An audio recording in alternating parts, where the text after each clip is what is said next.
What's happening, August? How you doing, man? I'm all right, just sitting here in the desert, dry as hell right now, and just trying to get the ranch all squared away before I go to the Philippines. What part of the desert are you in? Oh man, I live in Dayton, Nevada. Oh, Dayton's like wow. about 15, about 12 miles from Carson City.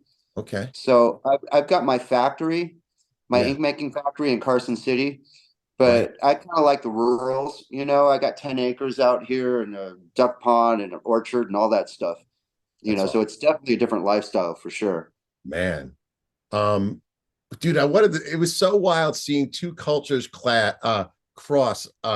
You two of my friends, you and Stevie, how did you guys hook up in Thailand a few weeks ago? What was that This about? is just so weird. Okay, so I Steve used to from have this. Tuck. Yeah, yeah, exactly. So I used to have this girlfriend named Andrea Martin, who's a good friend of mine still. And God, I was like, I don't know, like 22, 23 years old, and we were dating. And like she would always talk about him, and I'd get jealous about it. And she's like, oh, Stevie, blah, blah, blah. And she had like hooked up with him before she met me. And then she'd always talk about him and stuff. And, I'd see him around and he'd see me around, but we never talked. We were never friends or anything like that. And then you see in Bangkok, see, I lived in Thailand for a while too. And Okay. so I'm still going back and forth and I'm there quite often. And so I see these posts, metal is not metal, but like set 80s rock and 90s rock is really big over in Bangkok. There's Oh, a ton of cover bands over there. Right. And so I subscribe to a couple of the Facebook sites and I see his name pop up and I'm like, this is a perfect in for me to like start talking to him. And it was his first time there. And, I'm kind of a Thailand, I guess, you call it, I mean, I've been there for a while. I actually speak a bit of Thai. And I'm like, oh man, this guy's never seen Thailand. I'm like the perfect person to show him around. So we start talking. He's like, oh, I'm busy. I'm doing this. I'm doing that. I'm like, dude, I go, trust me, you're going to want to hang around me for a couple nights. Trust me. You're not going to see Thailand the way you're going to see it through my eyes, right? So we just hooked up one night, and I swear it was just like we'd been friends the whole time. yeah. It was just like because we had so much in common, and as older adults, we have so much in common too. We have a lot of the same tastes and stuff, and and man, we just lit the town on fire, man. We had such a good time, That's just rolling around, talking about old times, but mostly just talking about what was going on around us in the world, and and just in Thailand. He was kind of tripping how much Thai I was speaking with everyone. right. It was pretty cool. That's really cool. Because as kids, you guys were scarier and darker. Like we weren't, we were, I felt like my band Blackboard Jungle was between you guys and Tough. And it never seemed like at that time you guys would have crossed paths as much because they were more in Gazaris and you guys were more downtown scream and stuff. So back then we Right. were all more separate, it seemed like. Yeah, yeah. I've always been everywhere. I can almost fit Yeah. into every kind of scene. It's like I was definitely more into like the scream crowd, those kinds of bands. I used to go see Jane's Addiction when they first came out. I remember when Alice in Chains. We were both on a CBS affiliates, I guess. They were on Sony. We were on Sony, and they had never come to LA before. And me and Andy Rogers had gotten this like little cassette of Alice in Chains. And we're like, oh, these guys are your label mates. Go out and see them. Blah blah blah. And we were on tour with I think Bonham at the time. And I heard, I was like, wow, yeah, it's pretty cool. I didn't really go out and see a ton of bands, but I went to go see them at English Acid. There was like 5 people in the audience, and I was like, oh man, these guys were just so good. And then they opened for us at the Palace. I was like, we're done. Yeah. Yeah. I you was know, at the but show. I mean, they were great. I actually just gotten out of rehab for like I think the second time, and it was funny because I remember specifically seeing Sean and Mike Starr. They were on the monitors, and this during sound check, they're like, "Hey, August, you want to come do some acid with us?" And I was like, "Man, I just got out of rehab, and I kind of blew them off, and I couldn't hang out with them." Yeah. And Yeah. looking back, I'm like, "Man, I wish I would have done acid." You guys at that time, I remember just moving there and being in an apartment in Clark Street, and you and Jizzy were talking about your labels. You guys were actually on record labels. You had gotten record deals, was the holy grail, like real record deals. Yeah, yeah. We got signed to, it was an affiliate of CBS. It was called WTG. It was, Yeah. what was his name? Jerry Greenberg of Atco. He had worked with Zeppelin and stuff. It was his label. And I mean, he came right away. He was like, you want to sign us straight out. And then Virgin was also there. Right. And looking back, it was like, I think we would have gotten way better support with Virgin. Um, the timing was just kind of strange because Nirvana was, Seattle was just starting to come into the fold, and we were more like an AC. I don't know. I came from so many different musical backgrounds, just more like, because I was in a band called Darling Cool. I mean, we were Yes, I like remember funk, that break with Eric you Stacy. know. Yeah, yeah, yeah. Eric and I grew up together. We went to boarding school together. I taught him how to play bass. We He went used to to a tell me reform stories of school. guys sneaking into Hollywood and stuff as kids, right? Oh yeah, yeah. So I'm trying to remember. So I've always been into a lot of jazz and stuff like that. I've got a very eclectic music taste. It's all over the place. So God, where were we? So we're talking Oh, about you talking because about, you weren't yeah, just straight CBS. AC/DC. It wasn't like you were dirty. Yeah, we were kind of, when we first came out, we were more of a God. Nicky Beat was our drummer at the time, and he was from the Weirdos. Yeah. And we had a bass player named Terry Love, and we were more like a heavier Rolling Stones.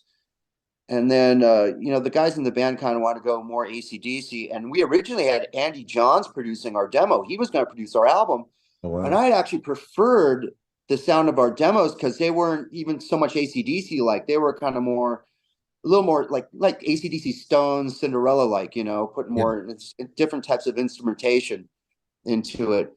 And I guess Chris had thought that he was just showing up too loaded. And then we ended up with Tony Platt, who had produced or engineered Highway to Hell and Back in Black. And I almost viewed it more like an AC/DC cover band. It was like, not to like talk badly on Johnny Crash or anything, but it really wasn't. I wasn't wholeheartedly into it. I was like, yeah, I'm going to play the best I can, but I never really felt it that much as much as I did more like the Soundgardens or the Alice in Chains or Melvins or, more like, more of what was coming out of Seattle. Because you were, I mean, I saw you guys with Terry. I remember you had the Les Paul bass. When did that change? There was a change where the band changed a lot. How did that? That happened when, when Andy, Terry had, I guess we're having some disagreements. Chris was having some disagreements with Terry. Terry and I were buds. Okay. And Chris thought it was best if Terry left the band, and we got Andy Rogers, who was cool. I actually played with Andy when I was like 17 years old in some different groups. And he kind of just fit into like that, what we were looking for as far as like that AC/DC kind of trip. Yeah. I kind of missed Terry. I thought Terry was a better fit for the group, but that's just personal. Yeah. It was a But because that's when things yeah. changed. And then Tony Platt came in, and then the guys really wanted to sound more like AC/DC, which I was like, whatever. And I thought letting Andy go was definitely the biggest mistake that the group made. Some of the danger went away because you guys, when I got to Hollywood, it seemed a little bit more dangerous. The sound, the vibe, you with the hollow body and the crazy hair, and you were wearing suits. You weren't dressing like AC/DC. I always remember this guy just looks outrageous. This is amazing. There is some video that just came up that Scotty Slam put up on If you can find it on YouTube, it's Johnny Crash at the Palace, and it's me with I think we were signed, and I think it was the show that Alice in Chains had opened for us, and I was playing a 1951 Gibson ES5, and oh yeah, I mean I was dangerous to myself. Yeah, like this guy's like, whoa, I see you walking down Highland in the suit, just like, whoa, that is Hollywood. That's the real deal with I was definitely a danger to myself and others at the time. I mean, it was definitely much more fun of a time for sure, but but I there was wouldn't no one say that. like you. I mean, there still isn't. Look at your journey. I mean, you almost look biblical to me. Your hair just looked like this thing with these, it's just like on that Jane's Addiction level. This guy's a one-man army. That's always what I felt off of you. Yeah, I mean, for my height, I didn't do bad. I don't know, man. I was just doing my thing, And you I even know. remember being at a party with some of the guys from Guns, and tell me if I'm wrong. I think it was Axel said, did you guys walk in the Tower and ask him to sing for Johnny Crash when he was managing Tower? No, no, no, no, no. Maybe. I think that we were. I think Chris had auditioned Izzy, and he didn't think Izzy was very good. I didn't know about it. I thought Izzy was fantastic. I remember picking those guys up hitchhiking when they lived. I think Axel lived in the back of the Denny's, the Rock and Roll Denny's. I remember picking up Izzy hitchhiking, him and Duff, and I think Izzy lived in my building, or his girlfriend lived in my building in Hollywood. I mean, we crossed paths a lot of Yeah. times. And Axel, I remember once he came through and, watched us rehearse and stuff like that. And I talked to him with the bow and stuff.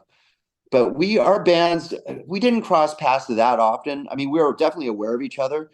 And I had a I always knew when I first met Axel, it was I think it was in front of the Troubadour when he had kind of just come to town and he was doing Hollywood Rose. Yeah. That guy was biblical, man. I mean, I thought he was like the male Janis Joplin. So you knew that, yeah. Oh yeah, I just right away I was like, man, this guy's straight up a rock star, and he was kind of just living in back of Denny's, and he'd walk around by himself all night, just singing to himself and stuff. I was like, man, um, and they kind of creeped up, you know what I mean? They didn't like blow up right away, Yeah, but because years. They were there. I mean, he made it at 26. That's a long time in Hollywood years, but you're like dog years. You know what I mean? yeah, he's a couple years older than I am. I think. Well, I'm about to be 59 in May. I'm going to celebrate my birthday in the Philippines. But yeah, I think he's 61 or 60 or something like that. Yeah. And where'd you grow up? So you're total Southern California kid. You grew up in Southern I'm California. more than that. I was born and raised in Hollywood proper. Wow. Yeah. I mean, I was born at the Cedars of Lebanon on Hyperion Avenue. Oh my God. Yeah. So I was literally like Slash. I remember because I used to go see Slash when he was in Titus Sloan. Isn't what's that his band and his high Yeah, school yeah, yeah, band? yeah, yeah. I've And read. me and Tracy would go see him at these backyard parties. We're all like 16 years old, and he was always like that. That was really funny about Slash. As I remember, when he was 15, he was just like that, and he played just like that. That's The same Slash. But no, and then I think yeah, I was born in Hollywood, and I lived in an apartment in I guess it'd be called the slums of Beverly Hills, kind of like the Olympic La Cienega area.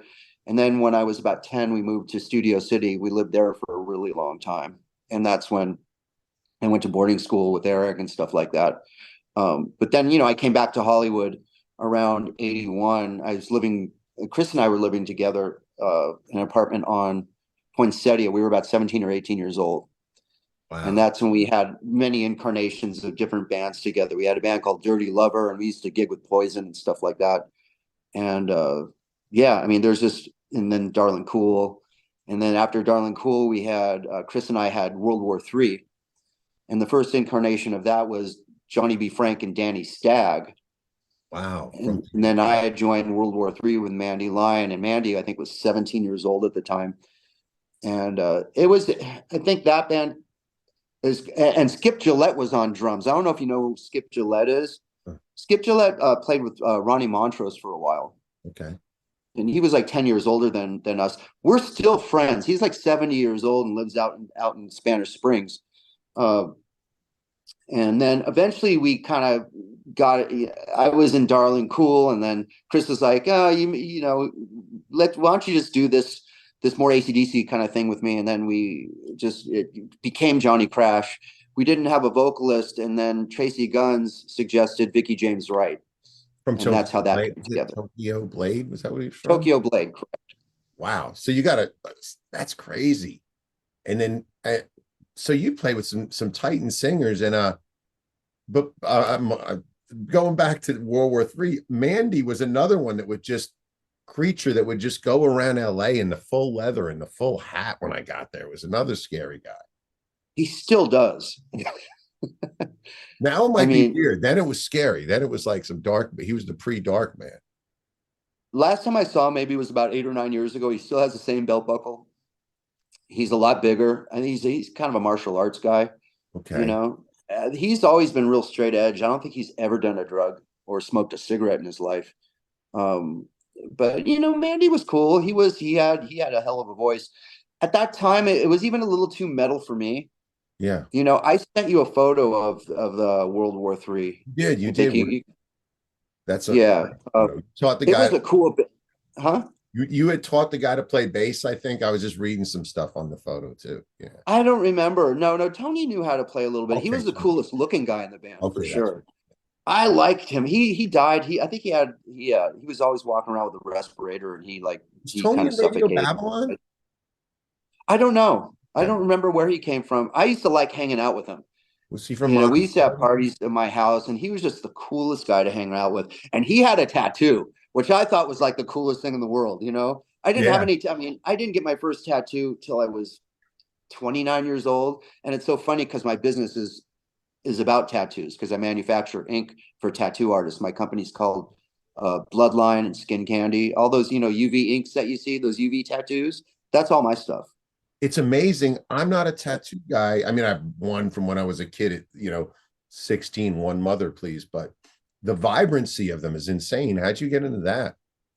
That's another story. Um, where can I start with that?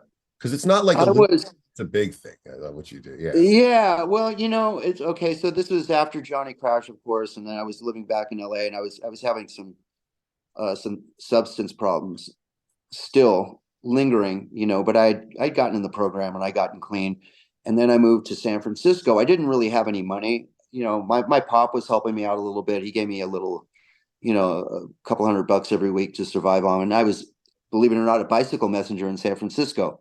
That's when we hung out. I worked at the Warehouse Records, and you'd come in. I remember you had the blonde hair, and you were DJing in rave clothes, total rave. You were just like, I'm going to these raves all night. It was a crazy time. Right, right, right. Well, this is before that. So 93, I moved to Frisco. I was a bike messenger. And then I saw all these messengers, they had these tattoos on them. And then I decided to get my first tattoo. And then I became friends with the artist at Ed Hardy's tattoo shop. And Ed Hardy eventually ended up doing my back, the Ed Hardy. But the artist and I had started this color company where he goes, hey, let's, you know, make color. Like, color for what? Color for tattoos. I'm like, all right, I'm down. So I got a little investment together, and we started mixing some powders and started making tattoo pigments. And my partner, original partner I had then, he quit, and I kind of ran with it. So I've been doing it, God, 27 years now, ever since. It's But amazing. yeah, so when I met you was when I think I was a couple years into that, and I had started making a little bit of money, Yeah. and I discovered the rave scene, which I thought was just the coolest thing in the world, and I really got into drum and bass music. Yeah. I don't know if your No, I people that do. are watching this know what that is, but it's kind of like I used to call it the punk rock of dance music. Yeah. You know, um, it's got its roots and a lot of African roots and break beats. So I really got addicted to that scene in that genre of music, that and you know deep house music, and I think I was sucked into that for about 3 or 4 years. But what I found missing out of that music, there was no guitar in that. So I learned how to DJ, I learned how to spin vinyl, and I kind of got a little name for myself in the scene. And I had a night I would do at Maritime Hall where I would have uh, I'd put on a little night of jungle and drum and bass, and I have DJs. And then I started, when I learned how to DJ, I learned how to actually start playing lead guitar and like heavier stuff with the drum and bass music, which was kind of tricky because I'd have to have the guitar around the back and be matching the beats at the same time, and then swing the guitar around long enough so, Yeah. so I could put a few riffs in and then get back to matching beats again. Wow. Man. Which almost goes back to you started in Darling Cruel, which I read about as a kid right before I came. That was like a more with Greg Darling. That was more of a Prince type thing, right? Well, yeah, and it was called Darling Cool, and then it turned into Darling Cruel after I left the group. I was in that band with Eric Stacy, and Eric, this was interesting. The original bassist was a guy named B.J. Norris. God rest his soul. He's a very good friend of mine, an incredible bass player. And then he left, and Eric joined, and then I joined. And Eric and I had been in bands when we were 14 years old, but you know he ended up in Darling Cool. I joined Darling Cool, and then Kelly Nichols Faster Pussycat had broken his leg, and Tammy needed a stand-in bass player because they were just starting to blow up in Hollywood. I mean, really big in Hollywood. Yeah. And Eric started doing gigs with Faster Pussycat, and then he wasn't making the Darling Cool rehearsals. Well, meanwhile, labels are starting to look at Darling Cool. We're starting to get crowds too.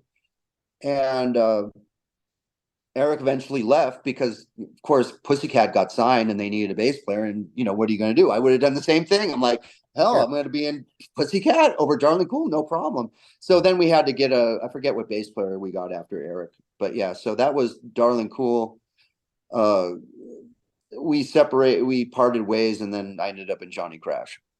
So to play in both those bands, I mean, your playing is great. I mean, you're not an overplay, but it's that great thing. Like we talked about Alice in Chains, someone like Jerry that can play semi-technical, but at the same time still cool.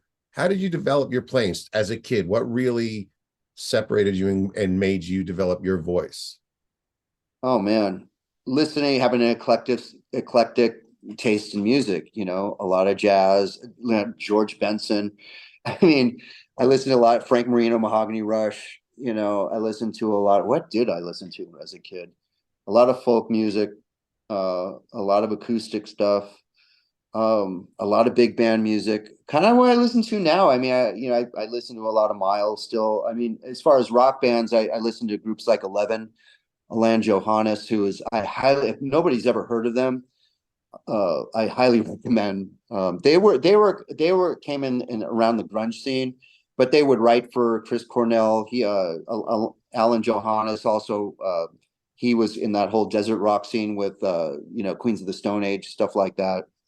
They rehearsed across the hall from us in Hollywood and Western. It Oh, was really? yeah, with Oh, no way. Western girl with yeah, and Jack Irons being there, like something's going on over there. Yeah, we had a little. Oh, those guys, man, they're just so fantastic. And I was really into the early Smashing Pumpkins stuff. Uh, Billy Corgan, I still think is one of the most underrated guitar players in history. Yeah. You know, and yeah, I don't know. I just listen to so much different genres. I there's not a particular genre that I dislike. I would say in modern music, anything with auto tune automatically qualifies for douchebag dog Right. shit. Yeah, you yeah. know, I get because you. it's cheating. Unless it's like not Tom, what's his name? Tom Arnold, I think his name is, or something. He's kind of a patriot rapper that I really like. Um, but yeah, I mean, just anything that sounds good. I don't care what it is, as long as it comes from the soul and it's good and it comes from the right place.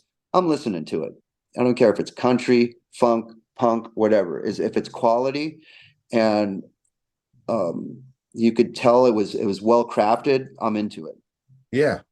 What fascinates me too about guys like you and Slash is you went out a lot, you hit it hard, you guys partied a lot, but Starwood. what? But there had to Slash be and I were Starwood kids. Yeah. really?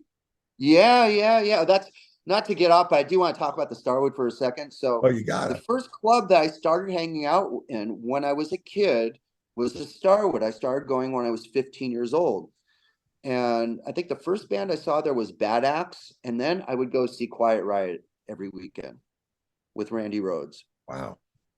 And a la carte was the band that would open quite often. And they were some of my heroes as well. And I'm still friends with Kevin Crease um, from a la carte. But yeah, and I never crossed paths with Slash back then. I mean, I Okay. knew him as Saul Yeah. because his girlfriend was a really good friend of mine. But we didn't cross paths. But I had heard, and he was talking about, oh, I went to the Starwood. I'm like, I never saw you That's wild. But because yeah, I started going, huh? no, what were you gonna say? You started No, going. I started going in 78, late 78, 79. So yeah, that was, I mean, Slash and I were we go ahead. We were going out a lot. So you go, but you had to have done a lot of bedroom time to get as good as you guys were. That's not just because those. Let's be honest. Like an Izzy is a type of guy that hung out, kind of honed his craft in rehearsal rooms when other guys show him a song. But Izzy's great, one of the most. But it's a different league of guitar player than you and Slash. You guys had to do time in a room, like you talk about Billy Corgan. Those are guys that would shed it for hours you had to have put hours upon hours in room in your You know bedroom. what's so funny about that whole thing? It's back then I didn't think I was good at all. I really rarely practiced. When I was much younger, I used to practice a lot. But when Okay. I was in the scene, I didn't. I was just trying to enjoy the lifestyle. I was partying way too much. I would say now I'm 100 times the guitar player that I was back then. Now I'm doing all that weird shreddy stuff. You know, my style would be more like I'm heavily into Radiohead. That's probably one of my top three bands. Johnny Greenwood, I think, is a ridiculously fantastic guitar player. I'm more of like a Kim Thale. You know, I play with my fingers now, which I didn't before. My fingers, my thumbs. I play a lot of crazy shreddy stuff, a lot of Arabic style drop tunings, Bert Jantz, more Roy Buchanan, kind of stuff like that. But just really fast, shreddy, but kind of Yeah. Middle Eastern stuff. I wish I had had the playing ability I do now back then. Yeah. I think it would have taken me a lot further, and I'll, to be quite honest, I think doing all that partying back then, it didn't help. I mean, I definitely got known, Right. but not for what I wanted to get known as. I wanted to be known more. I should have, if I'd really, really practiced and focused back then, I would have been more like I wanted to be looked at more like a Warren DeMartini kind of guy. Those guys were good, you know.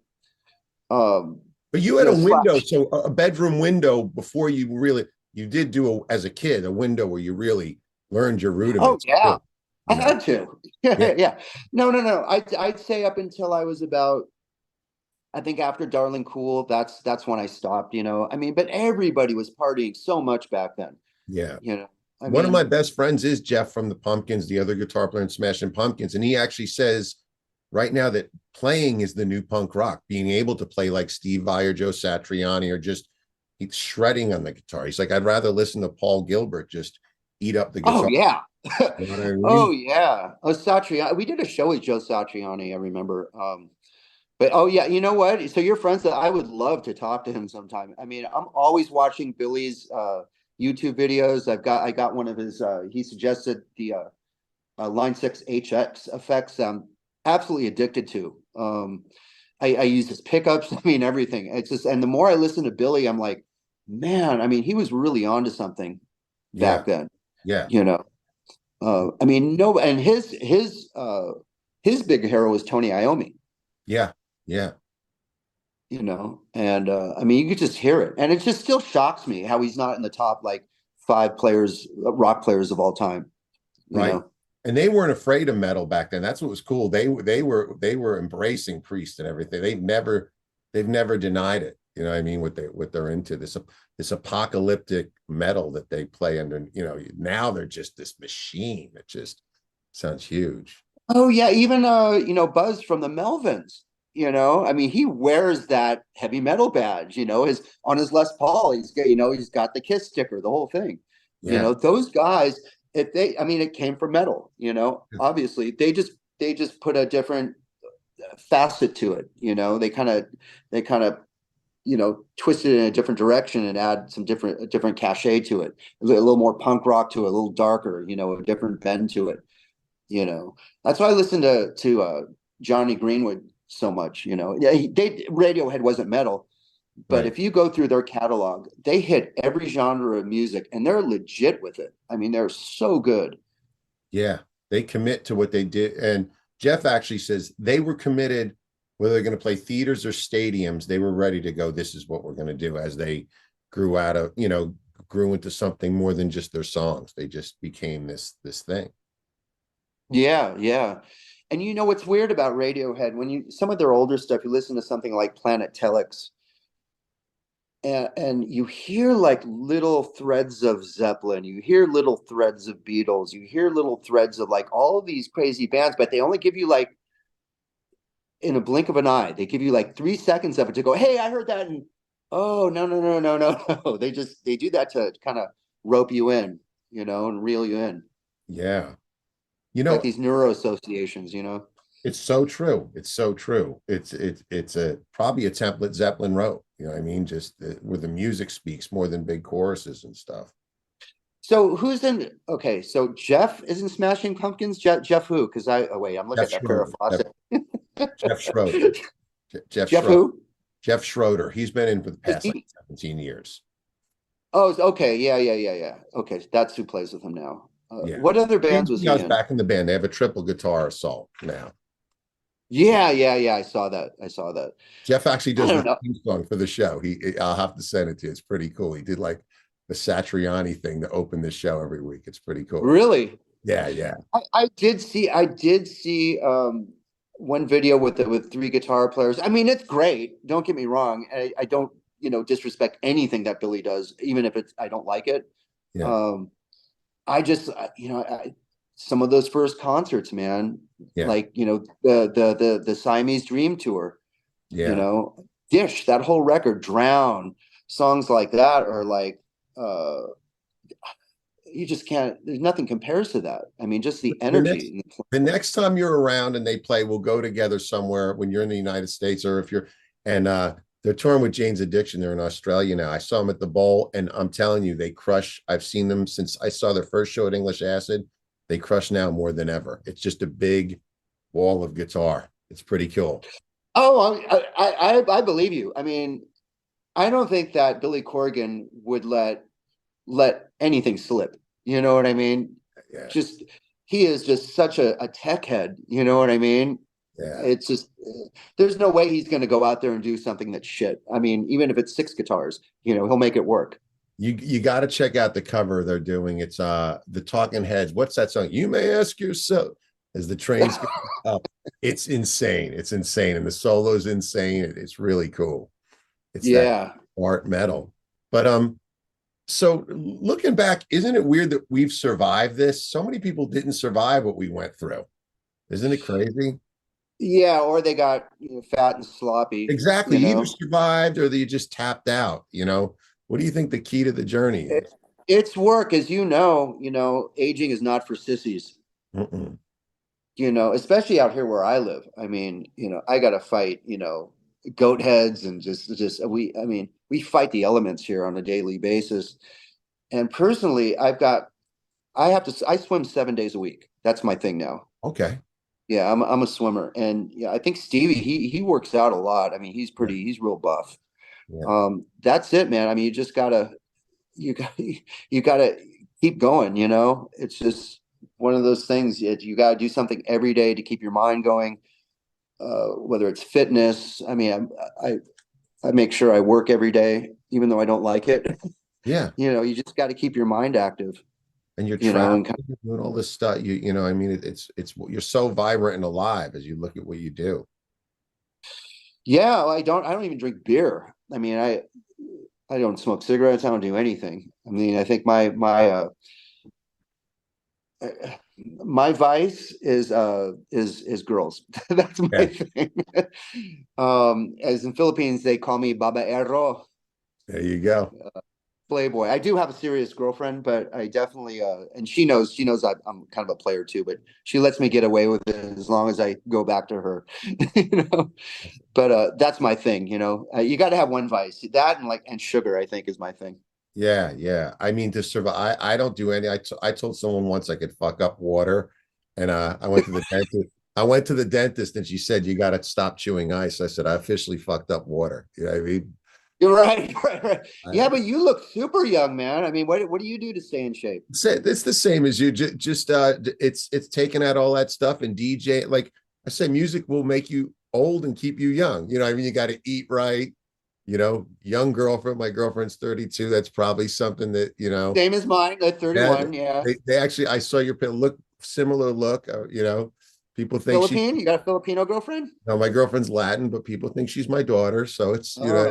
it's the same. ¿Tú It's entiendo español? Necesito exactly, hablar español. Sí, Simón. man. It's But I'm so glad we got to talk. And I also wanted to ask you about your solo albums. There was one, What Rules? I was trying to find it online, but I couldn't find it. Oh, no, no, no. That's really interesting. So at that time, you'll find this interesting. I was rooming, well, I had a house in Marin County, and I was friends with Kendall Jones from Fishbone, right? I Mhm. think I told you this. I think you knew this. Yes, then I So did. Yeah. Kendall was working at Guitar Center at the time, and he was way out of Fishbone, but he was living with me, and I was like doing the DJ thing and the guitar thing, and Kendall was producing. He was recording what I was doing, and but that was just a CD I had. I it never really went anywhere. We didn't promote it, didn't do anything. I wish I could find it. You got to Um, put it up online. I wanted to hear it so bad. it's me too. I'd love to hear if I can find it. Maybe Kendall has it. I got to hit him up. I would say the last thing I did was a group called Sex in Public. Okay. I think I sent you. I'll send you. I did a cover of Wichita Lineman. Okay, send it. That actually, yeah, it actually made the song of the week here in Reno on the radio station. I did that 10 years ago. And then I had my best friend, my current best friend, well, actually best friend for the last 20 years. His name is Cato. His big brother is Al McKay from Earth, Wind and Fire. Okay. And so we had this band Sex in Public together, but we've been trying to put this new project together. And it's just, it's with the traveling and me being away all the time and everybody being so far apart, it's really hard to, and the age, Yeah. it's hard to get rehearsals together, practices together. Oh You yeah, get, yeah. It's a rough thing. It's a rough you thing. know, it's only the bands that, the bands like the Aerosmiths and the GNRs and and stuff like that. They're keeping it together because there's money there. There's people Yeah. who really, really want to see them. The AC/DCs and the Def Leppards. Those are the bands that can really stay together and do that stuff. To start over again and do a new project is, at 60 years old is, man, that's work. That's a challenge. It is rough, but I mean I keep doing. I know but you love it. Just got to do it. What was one of the bigger Johnny Crash gigs? Was I right that you guys did some crew dates? Were there some Motley Crue Yeah, dates? yeah. I posted on my Facebook. There was God, we did like a month and a half or 2 months. We did the third leg of the Motley Crue tour, where it was us and them, and then a few shows was us, Tesla, and Motley, and then it ended around the Stars and Guitars, where we played with Satriani and Bonham, and I think Lita Ford too. We did a few with Lita Ford, which I should have taken advantage of that because I really wanted to talk to her about the Runaways, but I was just you get so involved in your own shit, you know what I mean? Well, Uh, looking back, it's like, whoa, I wish, yeah, obviously. but we did. I would say, yeah, we did about 2 months out with Motley Crue on that third Arenas, I leg. think Dr. Feelgood, right? Yeah, it was the Dr. Feelgood tour. How was that? Was that Um, wild? You guys, Hollywood band it doing it, wasn't. The crowds are wild, but the thing is, they just got clean and sober at the time, so they weren't very wild. And we didn't. I mean, I hung out with them because I had to clean up to be on that tour. Um, but they weren't like Bonham was a fun tour. Okay. That was a fun tour because he was out getting loaded every night, and we were just pulling him out of fights or whatever. And it was more personal too because there were like 5 or 6 thousand people as opposed to. I mean, it was cool to do 20,000 and So, I mean, 30,000. stepping on an arena stage, was that your first arena shows you had ever Oh played? yeah. Oh, absolutely. Yeah. Yeah, it was. I still have a couple photos from it, and I think I have some video from it as well. You can look at Johnny Crash Cleveland. I think there's like one song that we did. Okay. Um, I get it. that you could find. The audio isn't very good, but Get the spirit. yeah, I mean we did a good couple months with them, and they were cool guys. I mean we Tommy was real nice to me, and Nicky he was befriended me, and those guys were all getting clean at the time, so we kind of hung out a little bit. Right. I haven't talked to them in a long time. It's kind of hard to follow those guys. Yeah. Man. Well, thanks so much for stopping by. Hang out so I can say goodbye. And we'll have to go to a pumpkin show when we're somewhere in the same vicinity at some point. I am 100% down. All right. Say goodbye to everybody and hang out so I can say goodbye to you. Goodbye, everybody. This is August from Dayton, Nevada.